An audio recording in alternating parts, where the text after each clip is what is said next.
ದೇವರ ಅವತಾರ ಅನ್ನತಕ್ಕಂಥದ್ದು ಆದರೆ ಅದು ಯಾರನ್ನು ಉದ್ಧಾರ ಮಾಡುವುದಕ್ಕೆ, ಅವರ ಶ್ರೇಯಸ್ಸಿಗೆ, ಅವರ ಒಂದು ವಿಶೇಷವಾದಂತಹ ಔನ್ನತ್ಯಕ್ಕೆ ಕಾರಣ ಆಗುವುದಕ್ಕೆ ಮಾತ್ರ ದೇವರು ಅವತಾರವನ್ನು ಮಾಡತಕ್ಕಂಥ. ದೇವರ ಅವತಾರ ಆಯಿತು, ದೇವರಿಂದ ಅವರ ಸಂಹಾರ ಆಯಿತು ಅಥವಾ ಉದ್ಧಾರ ಆಯಿತು ಅಂದರೆ ಅವರ ಅನುಗ್ರಹವನ್ನು ಮಾಡಿದ್ದಾನೆ ಅಂತೇಳಿಯೇ ಅರ್ಥ.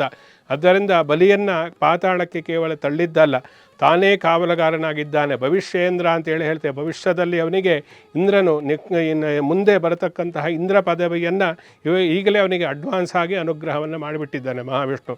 ಅದರಿಂದ ಭವಿಷ್ಯೇಂದ್ರ ಪುರಾರಾತ್ರಿ ಅಂತೇಳಿ ಹೇಳ್ತೀವಿ. ಬಲಿಗೆ ನಾವು ಭವಿಷ್ಯದಲ್ಲಿ ಮುಂದೆ ಅವನೇ, ಇನ್ನೊಂದು ಕಲ್ಪದಲ್ಲಿ ಅವನೇ ಇಂದ್ರನಾಗತಕ್ಕಂಥದ್ದು.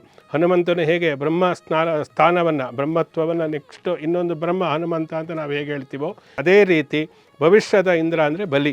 ಎಲ್ಲ ಮಹಾವಿಷ್ಣುವಿನ ಅನುಗ್ರಹದಿಂದ, ವಾಮನ ಅವತಾರದಿಂದ ಅವನಿಗೆ ಅನುಗ್ರಹಿತವಾಗಿರತಕ್ಕಂತಹ ವಿಶೇಷವಾದಂತಹ ಒಂದು ಸವಲತ್ತುಗಳು ಅಂತ ಹೇಳ್ಬೋದು.